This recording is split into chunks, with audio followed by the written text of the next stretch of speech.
Hello, hello, hello. Welcome back to the page and YouTube channel.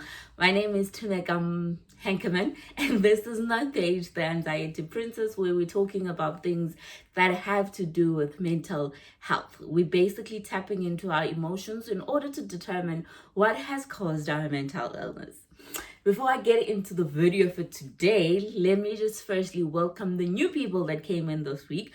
I would like to say welcome, welcome, welcome to our Mental Health Nation. This is a very, very safe space where our mental illness is basically a priority. The purpose of this page is just to normalize mental illness, to show you guys what you need to do in order to actually root your life and live your life with your mental illness in it. You don't need to be leading separate lives, like your life without the mental illness, because it's there. Like, until such a time when it's gone, you just need to find a way to actually live your life with your mental illness. But it doesn't need to be a sad, depressing life. You can still be happy. And that is why I have this page to normalize it, to give you techniques and tools, and to get you thinking about all the possible things that are causing your mental illness. Great. So, before I get into the video, my ring light just broke now, but I'm still, my phone is not supported by anything at this point. So I hope it doesn't fall while I'm shooting. And I hope this ring light, I can get it fixed, because there is no way I'm buying a new one. This was the cheapest one I could get, and it kind of needs to stick around for quite a bit of time. So I hope it doesn't fall while I'm shooting. If it does fall, just please bear with me. You'll see the merger if I have to merge two videos, basically. Cool. The second thing, I've welcomed the new journers. Second thing, I'm all about, interaction on this page. I do want you guys to interact. It's not purely me dumping information on you guys and then, you guys are not interacting back. But I just want us to be mindful of the things we're writing on the wall. There is someone who wrote on the wall, and there was nothing wrong with that, with the fact that they wrote what they wrote. But it's just that it's not a tool we're using, or it's not something I want to be on the wall kind of thing.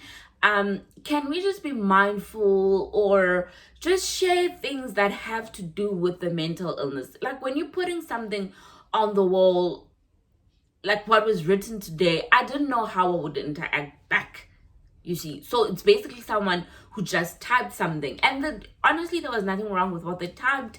It was, "The Lord is my shepherd," which is all good and well, but let's remember, not everybody who's on this page is Christian. And at the same time, while I want you guys to live your best life, let's just try to be mindful. What are we trying to get?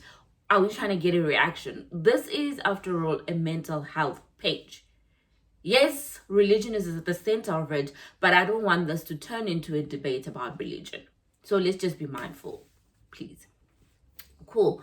And then just a disclaimer to the new people: I am not a psychologist, psychiatrist, or doctor, or anybody who has been trained to deal with mental illness. I am an accountant and auditor by day, and a mental blogger by spare time, if you can call it that. I have not been trained to deal with mental illness. This is purely my experience with the fact that I was diagnosed with anxiety over 2 years ago. So I just need you guys to be very mindful of the fact that don't take everything I say here as this is it. Please just consult your doctor, consult your psychologist. They can provide you with the tools that you need, because they have been trained to deal with such. But my thing is that experience also counts. So that's why I'm sharing all this information with you. But don't let this be a replacement for any of the things you're supposed to be doing on your side. Cool. And then we're heading into March tomorrow. And I just want to put it out there that in March, I'll probably shoot 2 videos only. Like, I'm going to be shooting every second Sunday in March only. Let me just put it that way. In March only, because I will because work is picking up for me quite intensely now in March. There's a little bit of deadlines and things I need to meet, so I'll be working on Sundays, and usually, it takes me like half an hour to prep and to think and all those things. But now with my team working on Sundays as well, I need to interact with them on calls and things like that, so it might be a bit tricky for me to shoot every Sunday. So I hope you guys understand that. And in April, it's business as usual, we'll shoot on Sunday. So I hope you guys will understand that. And I think it will just give you time as well to catch up on the videos, to do nice things. We really are approaching the end of summer soon, so go out on Sundays and do things. Like today, it's a beautiful day in Cape Town, so I hope you guys are doing something really fun. So I hope you guys will understand. But instead of posting a full-on video, it's easier for me to type some form of mechanism. So for the Sundays where I'm not posting a full-on video, I'll just post something that will help you to deal with whatever you're going through at that point. Cool.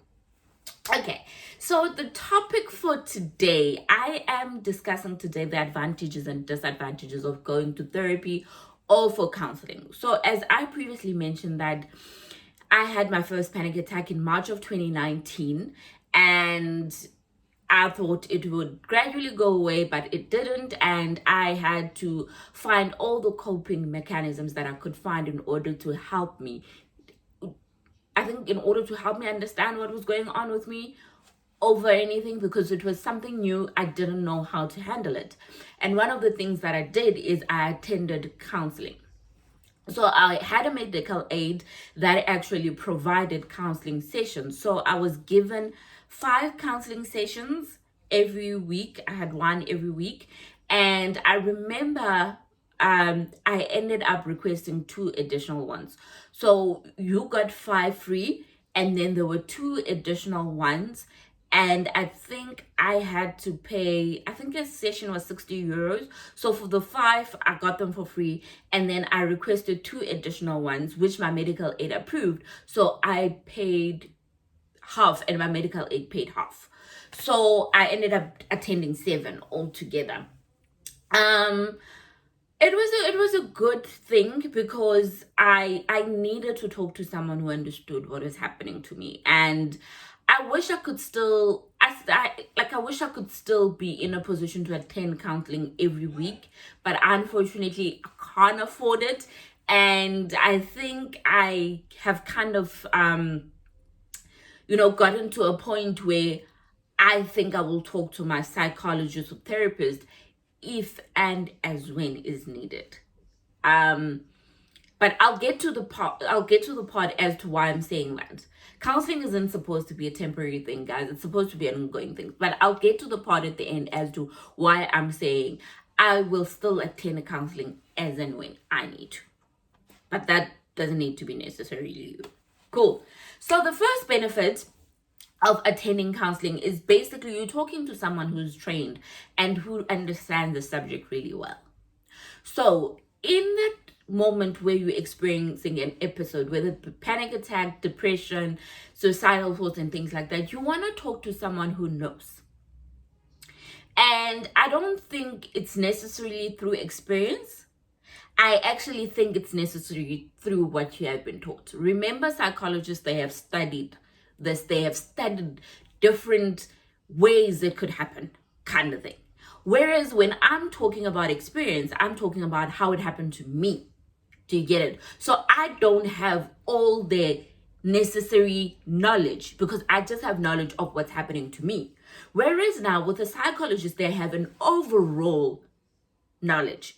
They could necessarily not have the experience, but they have the general picture of the whole mental health world, basically. So they understand each and every different kind of mental illness. So that's basically the advantage, the first one. You're talking to someone who sat down for 4 or 5 years, whatever many years they study, and actually was taught the mind from A to Z and all the kind of mental illnesses you can possibly think of.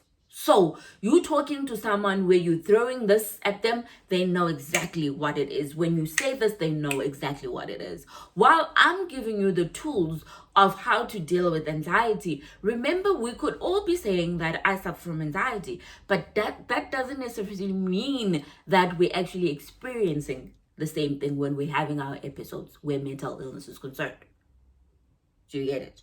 So that's the advantage. You're talking to someone who fully understands the subject, who fully is equipped and know exactly what to say, when, how, and when. That is the first advantage. So while I do want you guys to tune into my channel and listen to me blab for 40 minutes every Sunday, I do want you to go for counseling, because I am talking purely on what's happening to me. It doesn't mean that it's exactly what's happening to you. We could both be suffering from anxiety, but yours could be manifesting in something totally different. So here's someone who went to school to study for this and has all the right knowledge that you needed.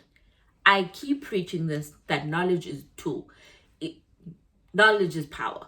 So what is that saying that I say? I say knowledge is key. Yes, knowledge is key. That's what I wanted to say. Knowledge is key. So here's someone who has all that knowledge in them, who can actually assist you in every different kind of situation that you find yourself in. So that's the first advantage. The second advantage is that it's a safe space. There's no judgment, and you actually are yourself. That's what I think I realized at the first session. I think I was a little bit uptight. It was really uncomfortable because I thought I really had some serious problems if I could end up in therapy. Like, for me, I always associated therapy with someone who's really messed up in their heads. And then as I got to understand what is the role of therapist, I kind of understood that even if you're someone who's okay, I think you need to attend counseling once in a while to tap into those things that you haven't resolved. So it's not purely for people who are suffering from mental illness. No, that's not what it means. But it sort of means that you are in a space, it's safe, you're talking to a stranger, who's going to see you for 5, 10, 15 counseling sessions and never again, probably. It's so difficult to talk to people who are close to us. And that's what I often found, that it was very difficult for me to explain what was happening to me to people close to me. As much as they said they supported me, not that I was undermining their power to support me, it was just that I knew they would just be as confused as I am about what was happening to me. So now I remember one session, I think it was it was my last session. I remember I broke down on the call because there was something happening with me at work.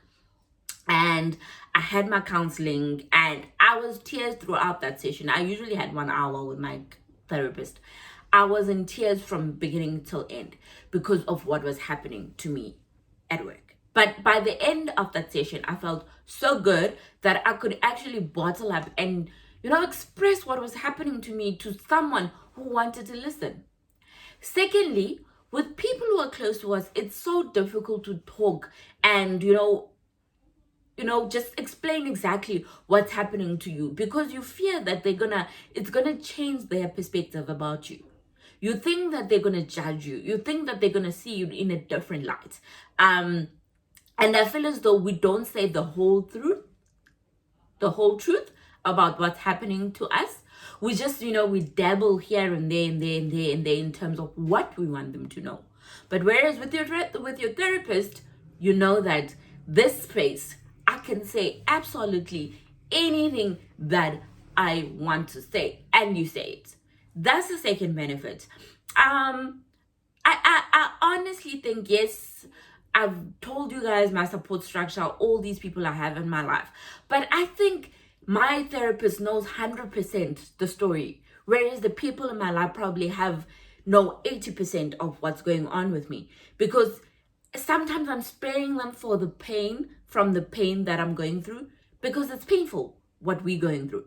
So sometimes I'm like, maybe let me spare them this, and then I'll speak to my therapist about this. That's often the position I found myself in while I was dealing with this for the first couple of months, that it was never 100%.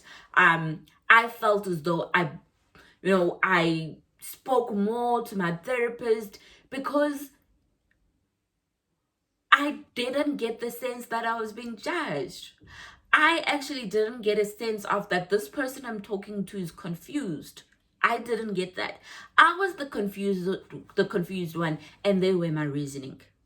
So I would be confused and they would give me reasoning. And then at the end of that, I'm not confused anymore. Whereas had I been speaking to someone close to me, I feel as though it would have been a confusion and you're looking at them, they're confused, and you're confused, and you're both confused.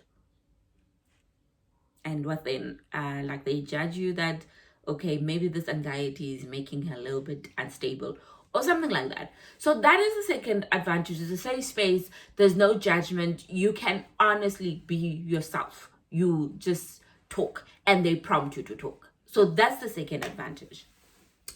The third advantage is that you explore emotions and you resolve any unresolved issues you might have experienced in the past.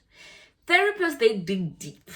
It's not on the surface, because for me, she started talking about work and understanding my work requirements.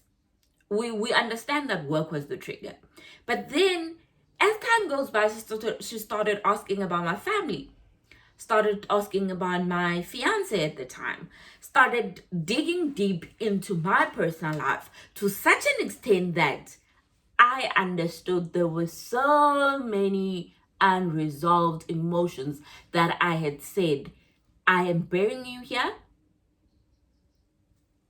And I left. And I never came back. So now she starts asking about those things. She starts asking about the friends you're keeping. She starts up asking about the friends you let go. She starts about asking the relationships you let go. And all those things are covered in video number 4, emotional baggage. It's 4 or 5, emotional baggage. All those things we tapped into, and I was like, I thought it was work. I thought work was making me sick, but it was not work on its own. So you guys, the more you open up, the more you realize that I probably left quite a bit unresolved. Because sometimes, let me make an example. Sometimes, let me make an example. I had a friend, and this person was one of my closest friends, like a best friend. And we had a disagreement. But after that disagreement, it wasn't one where we both apologized for our part in what we have done, but we basically just drifted apart. It's like this thing happened today, and then tomorrow you're usually talking to the person on WhatsApp or whatever the case is, but tomorrow you guys are not talking, and then eventually like life resumes without this person in it, right? And you heal in the sense that over time, how life is like is your normal, is your new normal. So you think you have healed because now all of a sudden you can do life on your own without this friend. That's what I thought. And then as I started talking to my therapist, this person played quite a big role in my life. Like that was my ride or die friend kind of thing. It was that kind of friend. How can I now all of a sudden have this ride and die person, and the next day I don't consider them a ride or die? There's a reason why I considered them a ride or die in the first place. I personally believe that the friendships that I make, I value friendships, and when I've been given an opportunity to love my friends and be there for my friends, they know. Like I'd like to believe that my friends know that they can count on me each and every single day, kind of thing. So that was the kind of person I had in my life, that I knew no matter what, this person will always be there for me. No matter when I feel the odds are against me, this person will always be there in my life. But all of a sudden, I was okay with this person not being there That didn't make sense. So those are the things that you kind of tap into with your therapist. And I realized that there's so many things that I thought I had moved on from, but in fact I haven't. But the good news is that me and that person, that friend, we are talking now. We're kind of trying to revive our friendship, and because they meant the world to me. They meant the world to me. They honestly did. And the first thing that we did was apologize for the role we played in whatever was happening. And we're trying to rekindle the friendship, because they meant a whole lot to me. So that's basically what I'm trying to say, that usually there is a lot of emotions that are not resolved, and we think that because all of a sudden we can do without them, we're okay. If you haven't closed the chapter, acknowledge what is happening to you, there is no way you can say you fully let go, you're okay, life can, you can learn to lead life a separate way. So that's the other benefit. You kind of tap into the unresolved space and see how many friendships, relationships you can rekindle, how many things you can let go completely, how many situations you can actually forgive. That's the third benefit. The fourth benefit is that you explore new ways of coping. So for me, my counselor always gave me a task at the end of our counseling session of things I can do, relaxation techniques. Some of them is the ones I'm sharing with you guys. And sometimes she'd give me something and I'd feel as though it's not working her way, but there's an element of it I can take and use and incorporate with something that I've picked up, and it kind of gels together. So you find ways of coping with it. There's so many kind of therapies you can actually do in order to deal with mental illness. I will drop them, the differences. I only know of CBT. I'll drop it all and explain what each means as a post during the week. So they basically, you tap into your breathing space, things to calm you down, how to think differently, how to always change the negative into a positive space, how to have difficult conversations with people, a whole lot of ways to deal with this thing. That is what your therapist is there to do. They give you a new insight of way of coping, whether it be, in my case, how to, like, the scariest thing about my mental illness is panic attacks. I hate them. I really hate them because I'm scared of them. So she kind of gave me coping techniques of how to cope when I'm approaching a panic attack, how to cope when I'm feeling overwhelmed, things like that. So basically, those tools you get from your counselor. You tell them, this is how I'm feeling. They'll be like, I think I have a way for you. Try it out. And just be open to trying it out. Don't just read whatever they said to you and, and try it out. It's so hot in this room. It's very hot today. So just don't read it and be like, oh, okay, I tried it, didn't work. You need to take it very seriously as well. That's why when you take it seriously and you're like, okay, she said I need to breathe through one nostril and things like that, and you actually find that it's not helping, you need to breathe through both. You see, she's given you something, you've basically changed it and found a way through what she has given you. Not everything that she gives you is going to work. So you need to be very open to changing it. And the only way you're going to identify it's not working is if you are taking seriously. You need to take therapy seriously and the tools you have been given in therapy. Cool. And then the last thing that is a benefit, you learn to acknowledge and learn from your illness. I think mental illness is one of the most confusing illnesses that you can possibly encounter, because with a headache, you have a headache, you take a pill, you're good. You have flu, you take medication, you're good. But it's one of those that affect every part of your body. Like, it's not only affecting your mind, you start feeling sick all over, and no pill can actually help. It's a mental condition that alters your thinking, that alters things that you would generally be okay about thinking about, and all of a sudden you're not okay with thinking about those things. So it's not a illness you can actually say to someone, I'm not okay today, I'm suffering from mental illness. It's not that kind of vibe where you're suffering from it today, but if you take something, it's gone tomorrow. And the only way to acknowledge and understand what is happening to you is to have all the right information. So your counselor, as I had said in the beginning, they have been taught this in university, wherever they trained, to deal with all kind of mental illness. So they know exactly how to deal with it. So they'll give you the knowledge to understand your mental illness and exactly you can read about it, but sometimes they do tell you, listen, Google's not your best friend. I have information that's tailored to what you're going through. Here it is. Read it, understand it, so that you can acknowledge what is happening to you. So that is the benefit. So I found that there were disadvantages, and I think someone can correct me, but these disadvantages are the disadvantages I found to be disadvantages. The first one is that it can be quite costly. Okay, I had 5 sessions and those were fine. Those were paid for. And then I had to pay €30. So that is, let's say, 450 that that I paid, and then my medical aid will pay 450 rand. So that's 900 a session.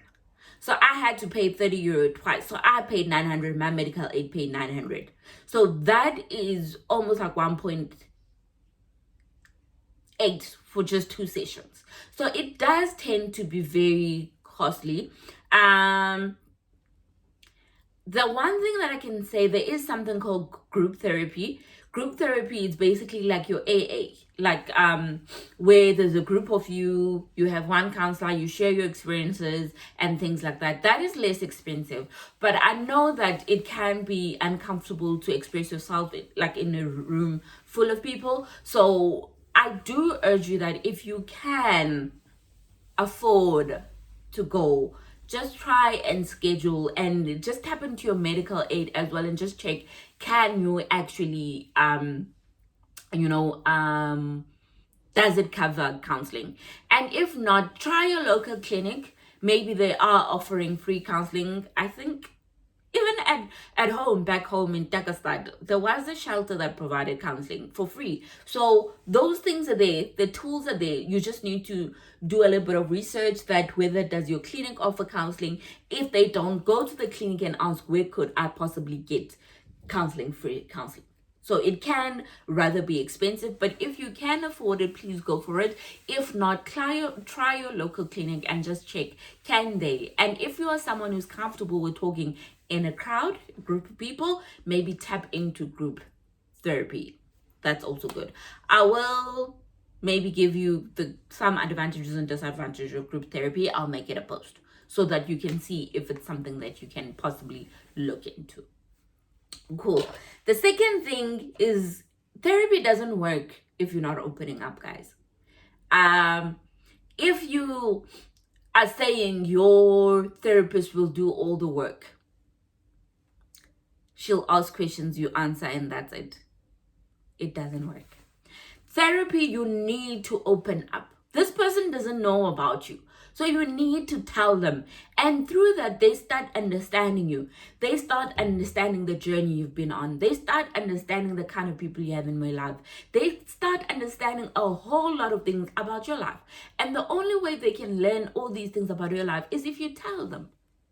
And then you start now exploring things around those things that they have told you. But if you think you're going there, you sit, you wait for them to ask the question, you answer, they ask, you answer, they ask, you answer, they ask, and you're not making an interaction, it's not going to work. Don't waste your money. Stay at home. You're better off staying at home than wasting your money. Therapy is about letting your counselor know, this is what's happening to me. This is how it's making me feel. This and this. What don't I understand about my illness? Things like that. Make it a session. Make it something where you guys are interact. I talk a lot. So generally, my counseling was okay because I was so confused and I needed to understand what was happening to me. While she asked all the questions about me, I asked quite a bit of questions about my mental illness in order for me to understand it. So you need to talk. It needs to be back and forth. It doesn't need to be one-sided, because then it's not going to work. And if you feel as though you're going to tell her some things and not some things, it's not going to work. Don't be the one who caveats out information. Don't be the one who says this is not important, this is important. Let them have that session. There's nothing that's not important in therapy, because it could actually be the tool to you understanding what is happening to you. So therapy doesn't work if you're not honest, if you're not opening up, if you think your counselor is the one who's supposed to be doing all the work. Cool. The third thing is, I often found that it enhanced confusion. And when I say it enhances confusion, is that it makes confusion worse. Be careful that your therapist doesn't bombard you with information. Just say when it's too much, be like, whoa, let's take it slow.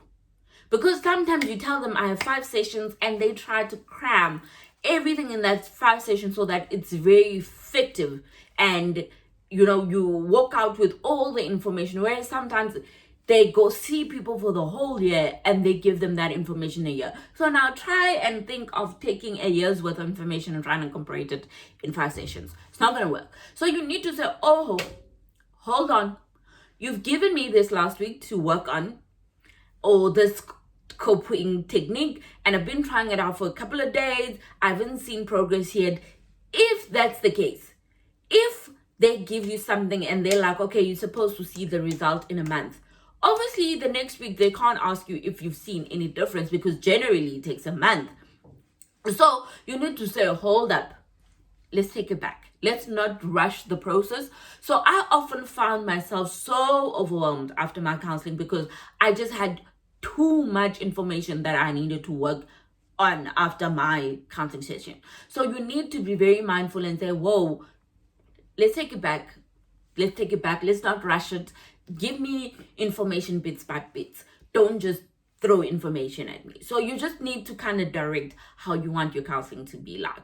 Don't be like me. I think after the second one, and I realized, I'm getting more confused. I was very open with her on the third one. Like, listen, can we please not rush the information, or just try and limit the amount of information you need from me? Because if she gives you a coping technique this week and is expecting you to give her like a feedback next session, sometimes it hasn't worked. But because it hasn't worked in that time, it doesn't mean that it's not going to work. So she needs to allow you a bit more time to explore. So I was very confused. I was really overwhelmed. I had too much information. So just structure it in a way that you're pacing yourself. That's basically what I can say. Cool. And then the fourth thing is dependence. I honestly found that it's like having someone in your life, but they're really not part of your life. They're not part of your everyday life. It's almost like you see them once a week and you're already feeling like the next session needs to come, because this person is my only coping strategy, basically. So I often found that I was getting a little bit of level of depending on my counselor in order to assure me it's okay. So I found that to be a very disadvantage, because I don't want to have to rely on someone who I don't have access to 24/7. I only have access to this person for one day in a week. So I often found that I was always, yes, it's good to look forward to your counseling session, looking forward to it in order to share, but not looking forward as a way of coping, like as your only way of coping. So I found that I was depending on her quite a bit. So that was my other disadvantage. Second last advantage is the emotional strain. Counseling is not for the faint-hearted, guys. You tap into space that you don't want to tap into. It could be things that you're well aware of, and you said, I never want to open that chapter again. That book, I've closed it because there's a certain chapter in that book that I don't want to go back to. And unfortunately, counseling, you need to go back to. So you often found, like for me, it was my brother's grief that I knew exactly that it's something I need to do in the future. And no, I can't. But my counselor was like, yes, let's go in there. You need to talk about it. You need to deal with it. So I found myself very tired emotionally after the session where I discussed my brother's death. I think you guys know how I feel about my brother's death. I'm not going to get into it. But I was not okay. I'm still not okay. And I'm still not ready to do it.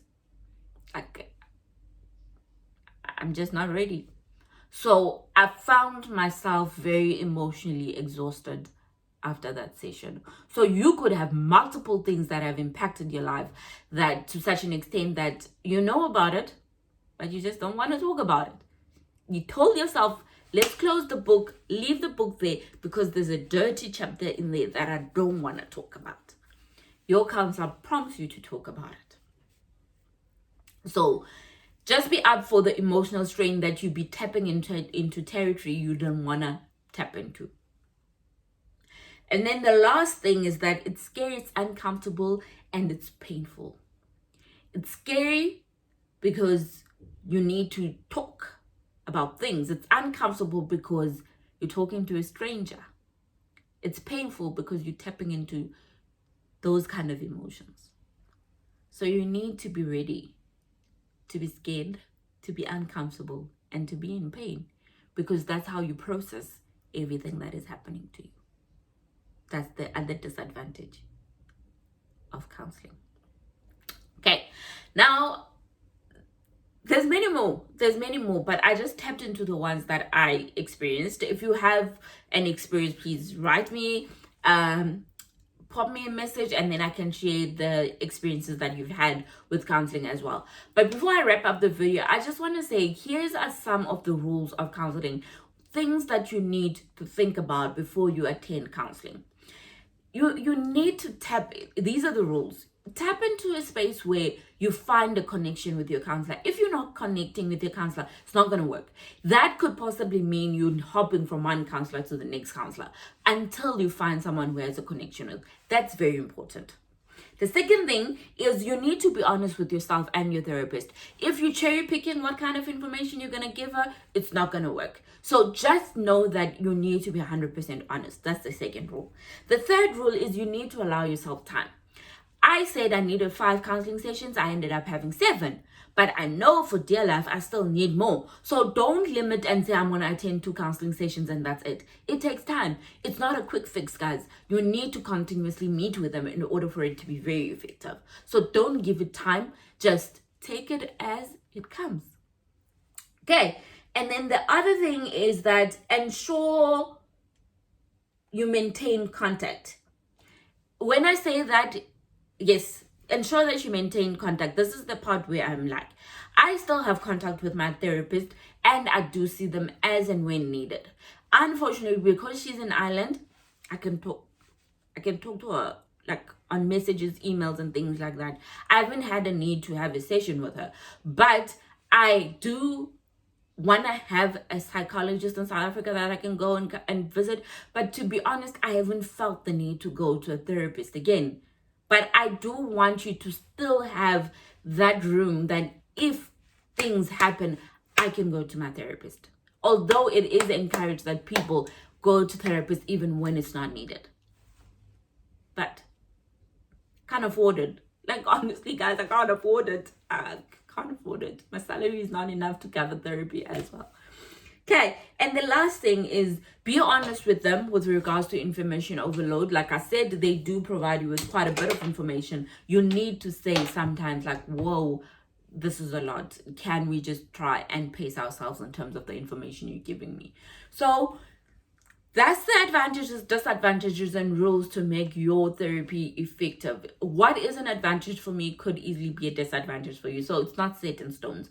But I do encourage you to please go for counseling, guys. Please tick it as something that you have done in your journey. It's very important. I worked through quite a bit of emotions. I broke through quite a bit of cycles. I became a little bit more comfortable with myself. There's a whole lot of other things. You feel so much better after a counseling session. I have to say, I felt like on top of the world. So I do encourage you to go to your local clinic and just ask what resources are there for me to go for counseling. It could be free counseling. Like, I don't care if you're paying thousands of rands or if you're doing it for free. Honestly, at the end of the day, it's about how you and your counselor conduct yourself. It doesn't mean that someone who's paying thousands of rand is getting the most best counseling. I don't believe that. So it's effective of someone who's taking an interest in what you're going through and wants to help you. That's it. So I hope you guys will enjoy this video, and obviously I'm not going to see you on Sunday. I will see you the Sunday after that. However, I will be posting content that is needed. And please guys, if it so happens that I post one video in March, please just bear with me. March is really a hectic time for me. I know I've been preaching that for Jan and February. Yes, they were hectic. I've been having 1 a.m 2 a.m mornings, but March is worse.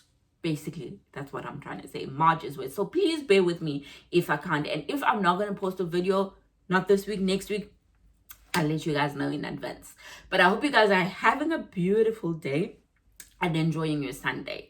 Love you all, and please feel free to reach out to me if you just need to chat.